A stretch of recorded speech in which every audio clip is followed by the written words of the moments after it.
Welcome to Living from the Heart. I am your host, Tina Thrussell, co-founder of Best You Can Be and messenger of the Shin, the way of the heart.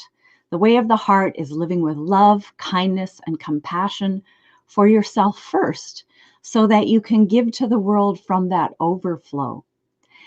And today, my guest is Jacquie Nagy.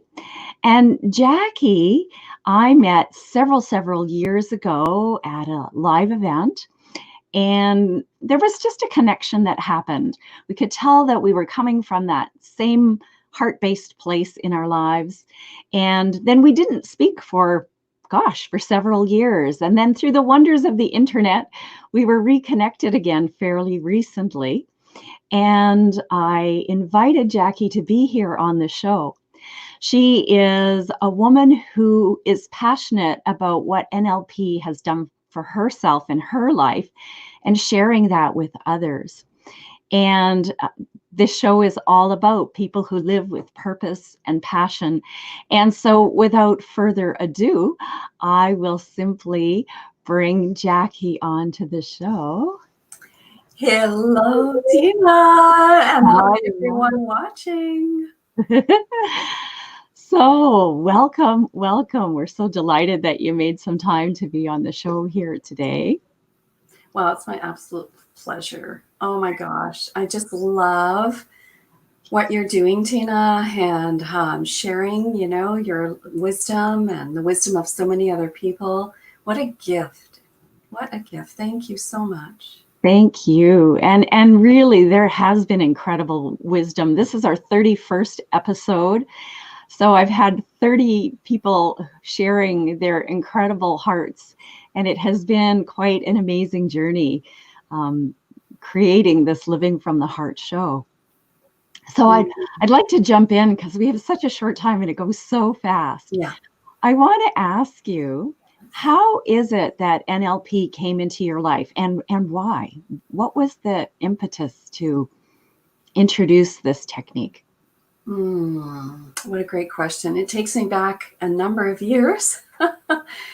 And I would say that the impetus was hitting a wall. I think a lot of people can relate to maybe some time in their life where everything kind of comes crashing down. Mm-hmm. Health in all aspects, not feeling inspired at the work that I was doing, overburdened with a lot of pressures that I didn't know how to handle, and thought I was doing a good job at it for a long time, too long, until it got to the point where I literally wasn't able to function. And I took a break from work. I called it my midlife sabbatical. I put myself on a forced sabbatical, and I went on a journey on my own way before a lot of people were talking about the journey.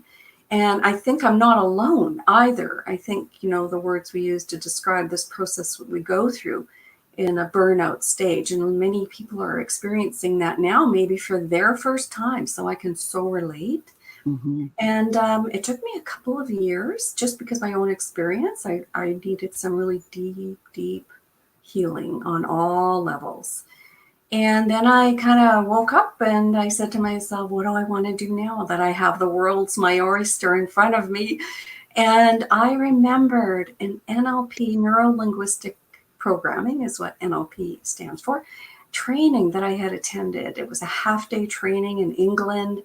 And when I worked at another company and I brought those lessons home to my team and we implemented them in working with our clients. And that year we had a tremendous growth and people were feeling so in their heart when they were doing their jobs, and clients were loving the people that were, in the group, and they were, just loving each other up. And I thought, there's something here.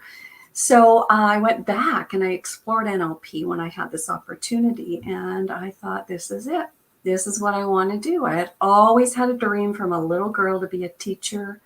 And I thought, I love speaking, I love training, and I love coaching, and I'm going to do that. So then I went on my journey of learning NLP, and I went to England and took all my training there from some amazing mentors, including the co-creator, John Grinder, and went back many times over many years, as well as I wanted to really deepen my knowing of NLP. So it wasn't an intellectual process for me. I wanted to embody, I wanted to integrate and be able to live the way NLP is designed for us to actually tap into who we are, who our authentic self. And a lot of people don't, I think, know that about NLP, just how much it really is about the heart, and it really is about, what we're embodying. So yeah, and that was in 2008. So here I am today, and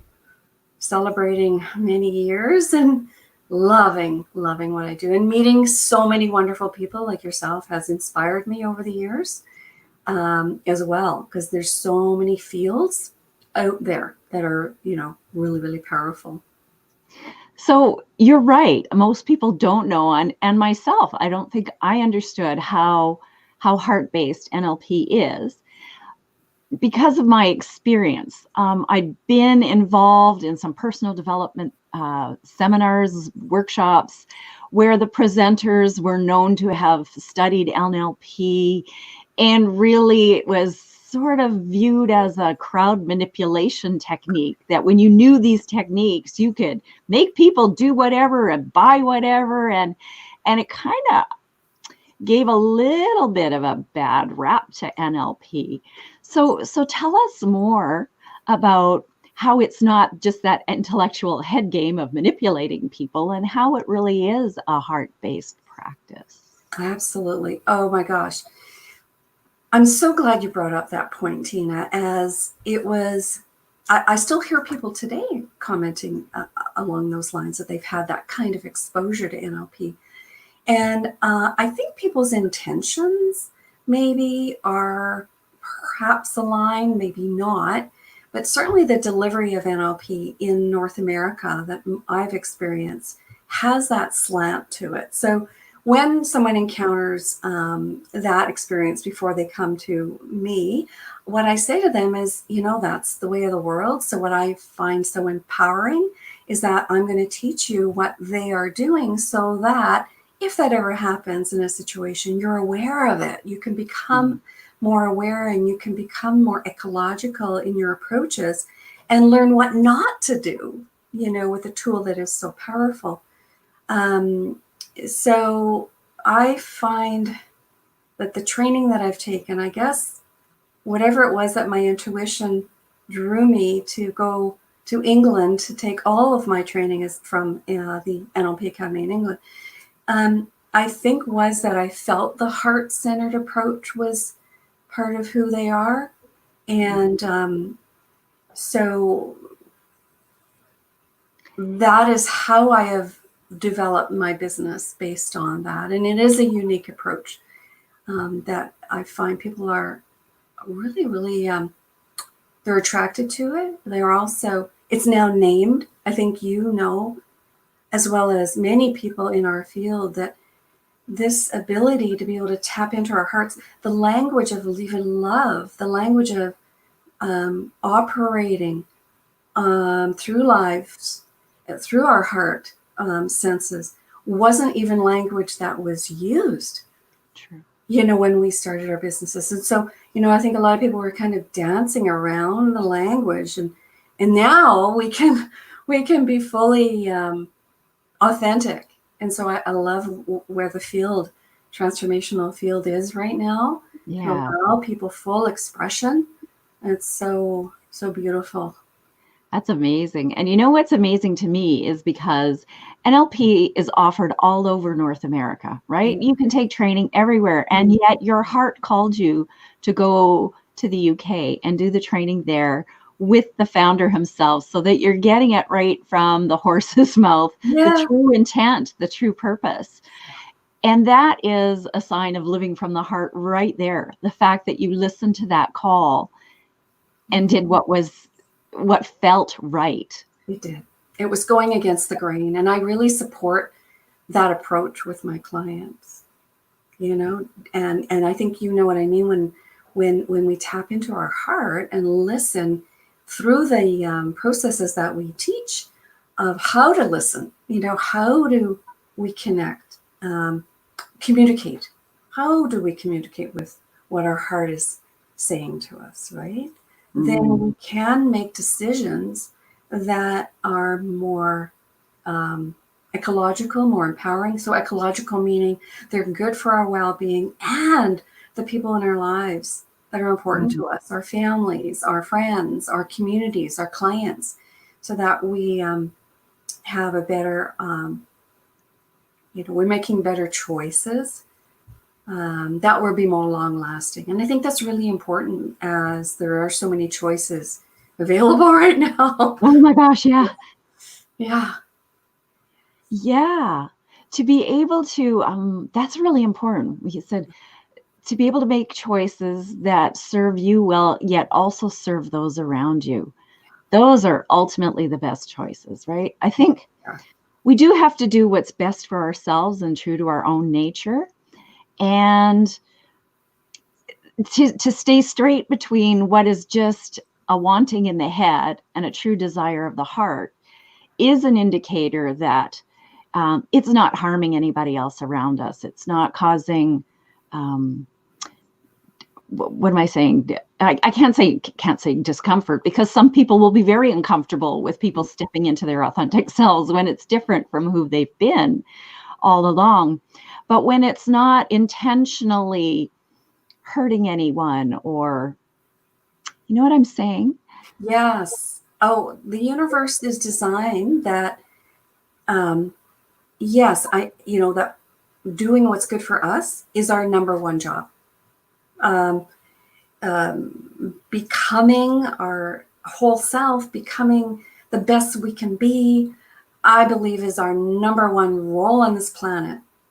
And when we consider what impact we're having on others, and that our impact is positive for them, it's resourceful for them, it's going to be something that someone else can benefit from and grow from and expand from, the universe will support us.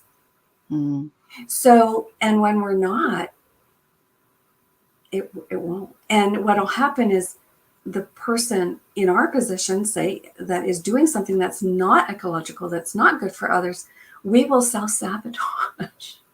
We will self-sabotage. And it's the way of our being connected to the universe that is stopping us, saying, no, you're not going to be doing that because it's going to negatively impact someone. So one of the things that I coach my clients on, in particular entrepreneurs, and around something you said earlier about so much of NLP is around learning tools to manipulate. What I teach is, let's find out ways to influence others in a positive way, to lead them where they want to go, where they want to go. So manipulation is leading them where we want them to go. Yeah. Which has its purpose, by the way. The other thing about NLP is everything has a application. So, for example, if we have a child running out into traffic, the child doesn't know the traffic's not safe. So we're going to manipulate the child to go somewhere where we want them to go, which is back on the lawn or back on the sidewalk. That's where that model makes sense. Right. So that person doesn't know we're there to support them. However, in the context of coaching and training and speaking and selling, it's much more the universal love, the aspect of supporting each other on this planet as one, working towards one ultimate intention to be loving and supportive of this amazing life we have and the planet we have and all the lives to come. It requires us to be in harmony with the good of others, while still being in harmony with what's good for us. Yes. Oh, I get it. Yes, go ahead. My eyes just got distracted.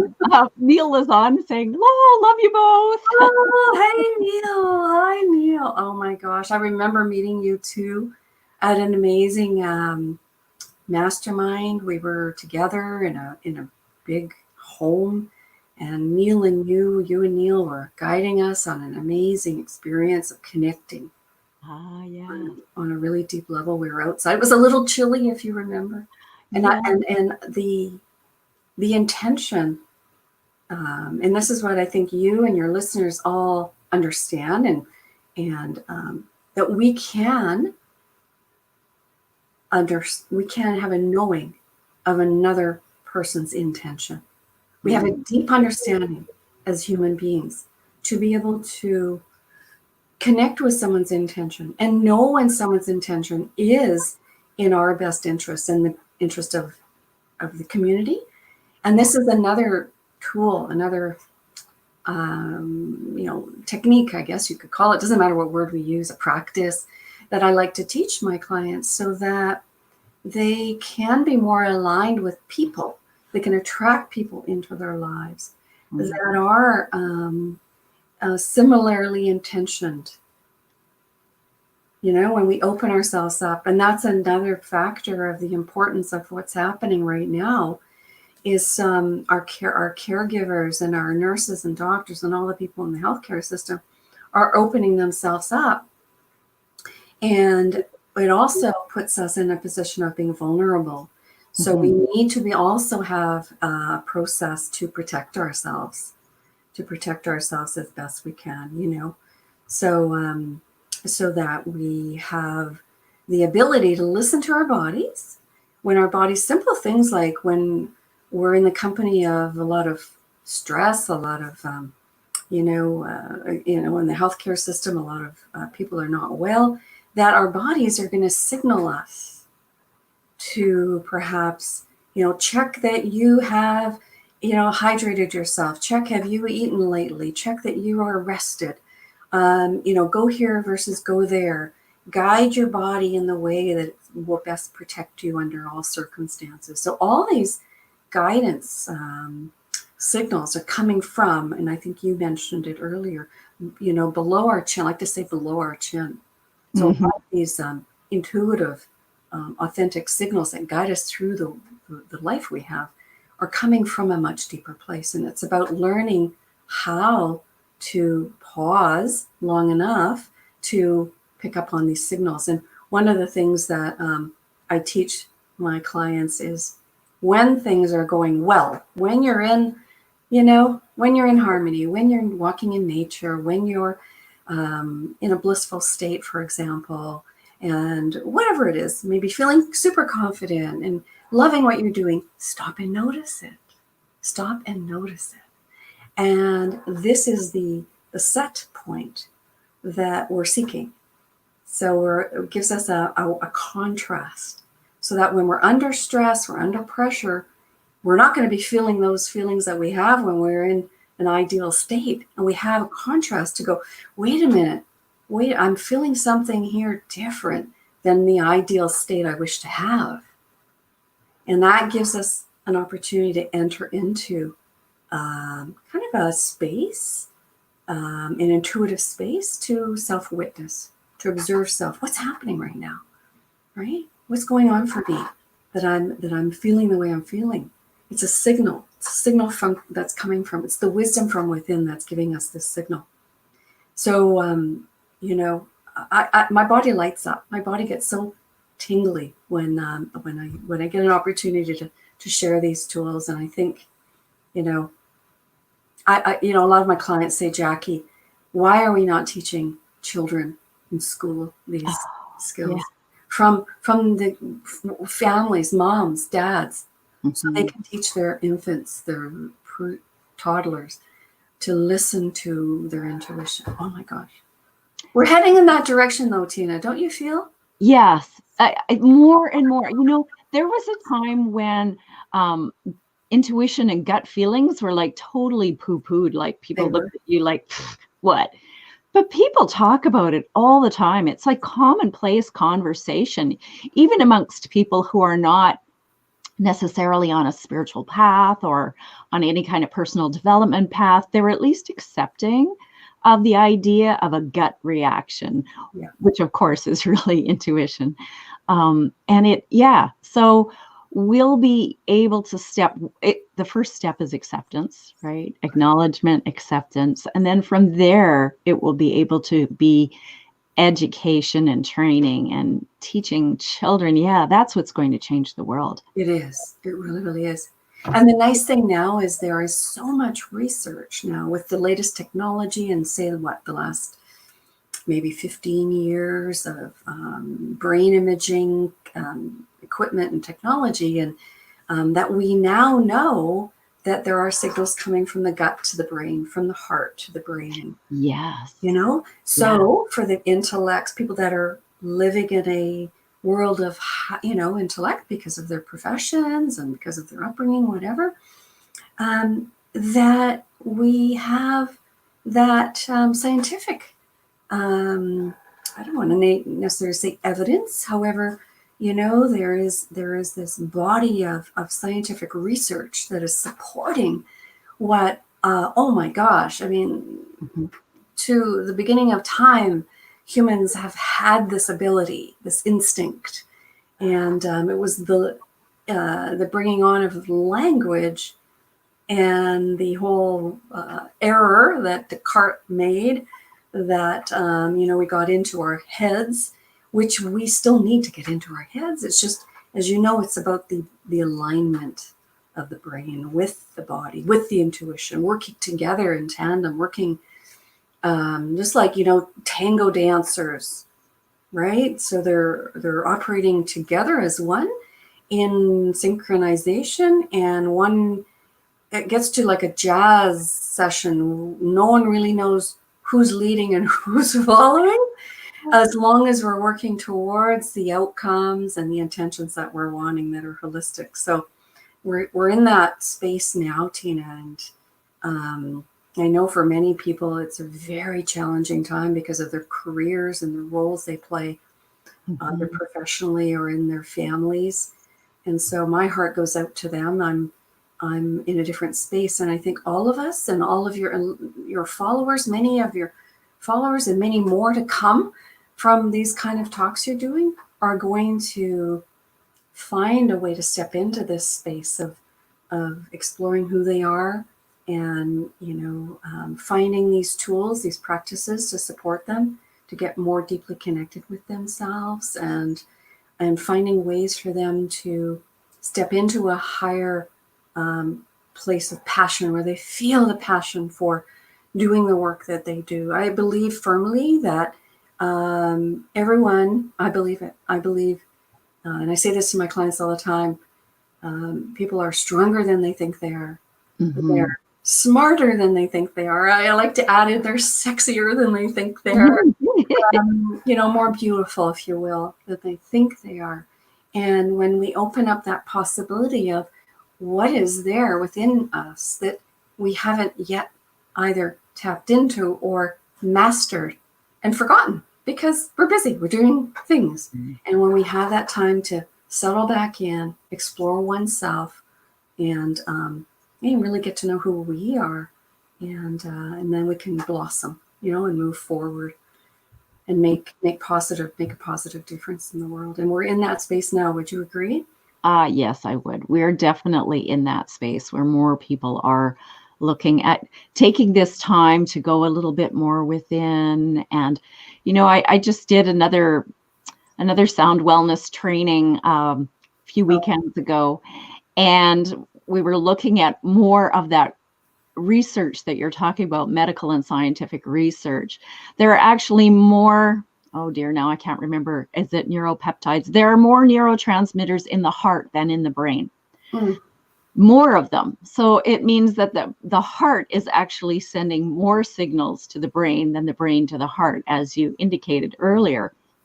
And that is an amazing statement to the possibility that, yes, it's not that we're stepping away from using our heads. We're not telling the intellects not to use their intelligence, but to use it to support what the heart tells us. Exactly. Right? That the messaging comes, the source of the wisdom, the source of the what to do comes from the heart first. And, you know, in the field of NLP, we use terms, and of course, all these words are metaphors.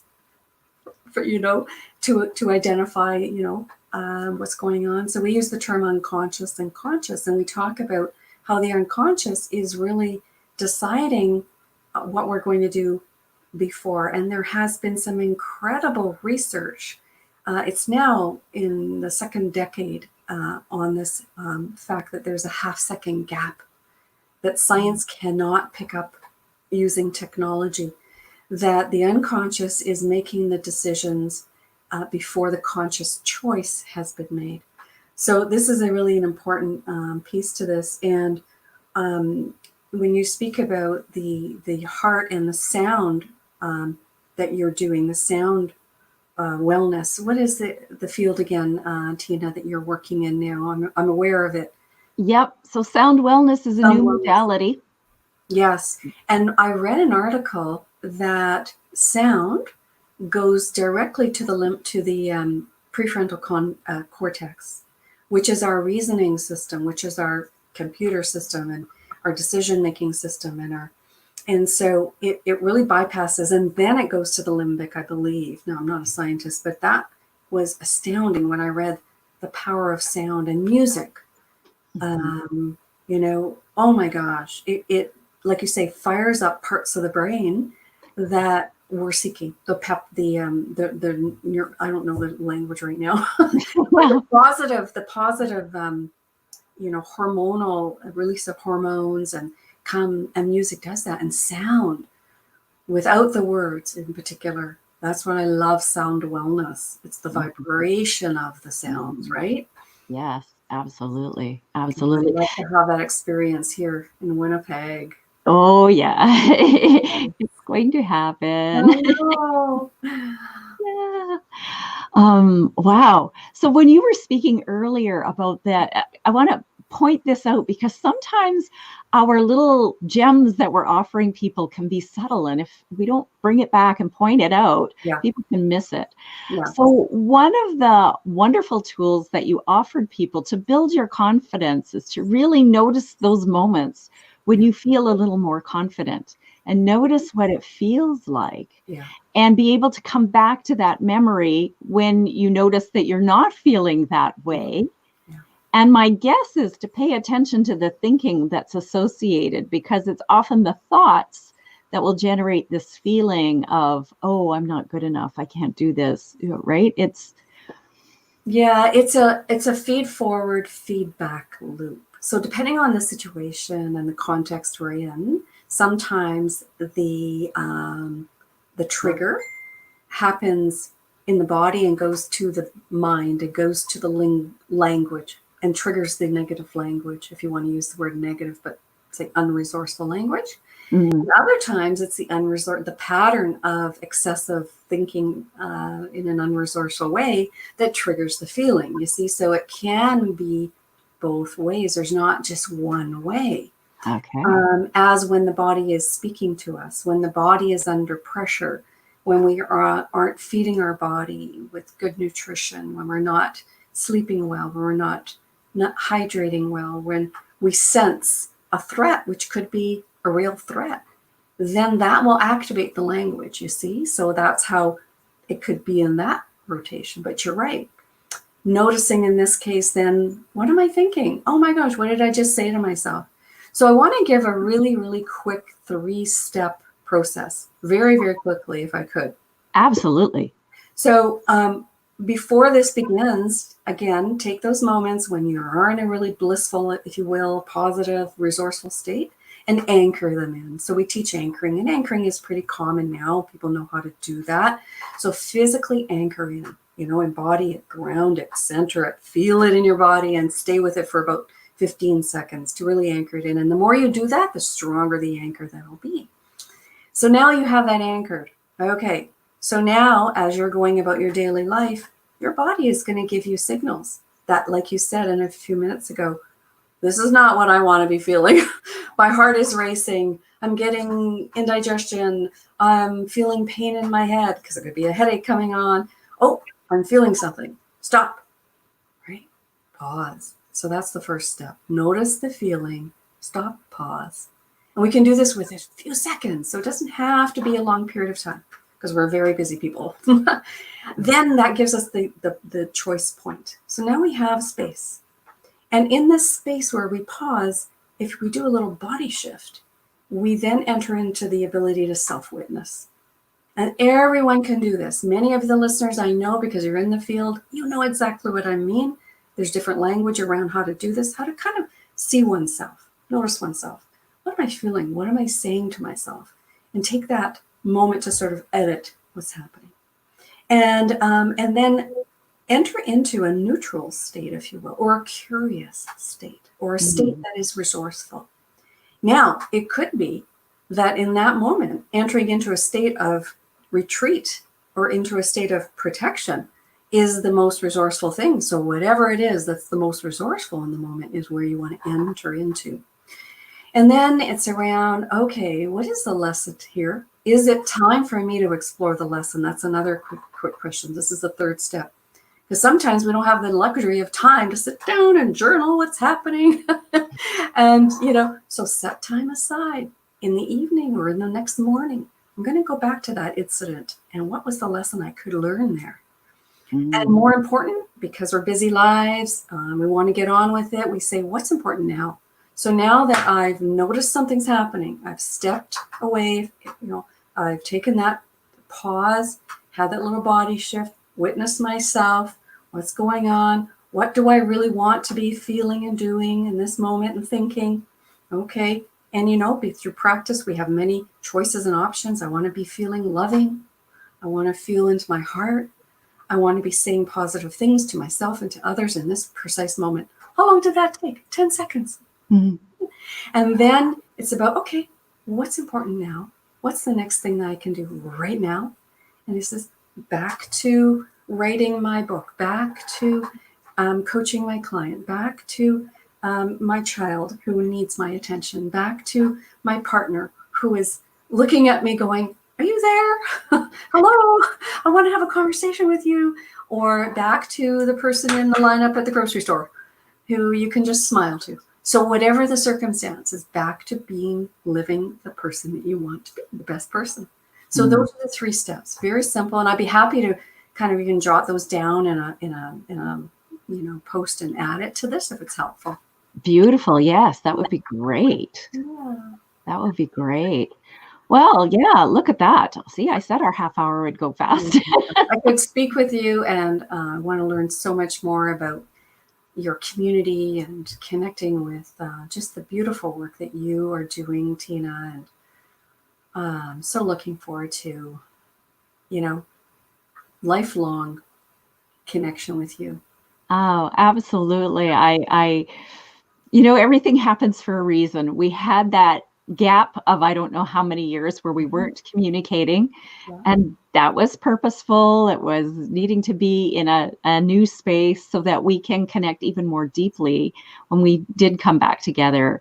And I sense that now. I know that where we can go forward from this point is so much more meaningful than it would have been even if we'd continued to be in such more frequent connection since that first meeting. Everything happens for a reason. I so firmly believe that. And the reason is always for the higher good in some way. It may not be obvious in the moment, but it is always for the higher good. So before we zip off here, I really want to give people your website so that if they want to connect with you and they want to do this beautiful heart-based work and understand more what neuro-linguistic programming really is and how it can let them discover their authentic heart self, we want to go to www.holistic directions with an S.com. Yeah. Let me show that comment. Thank you so much. There we are. There it is, right? Thank you so much. Directions.com. So I invite everyone to connect with Jacquie, find out more about who she is, connect, reach out, send her a Facebook message or an email, or contact her through her website. You will not be sorry. I was wondering if I could end on a quote of something that I like to share. Yes, so many people are wanting to and are living their dreams and maybe not stepping into that next level. And that is, your dream is a gift that the world is waiting to receive. Your dream is a gift that the world is waiting to receive. So this is a gift, what you're doing, Tina. So thank you again so much. Thank you, Jacquie. Thank you for sharing your heart with us so openly and beautifully. And it's time to say ciao for now. We'll see you next week with a new guest. Until then, create a consciously beautiful, aware week for yourselves, folks. And I'll see you next Wednesday.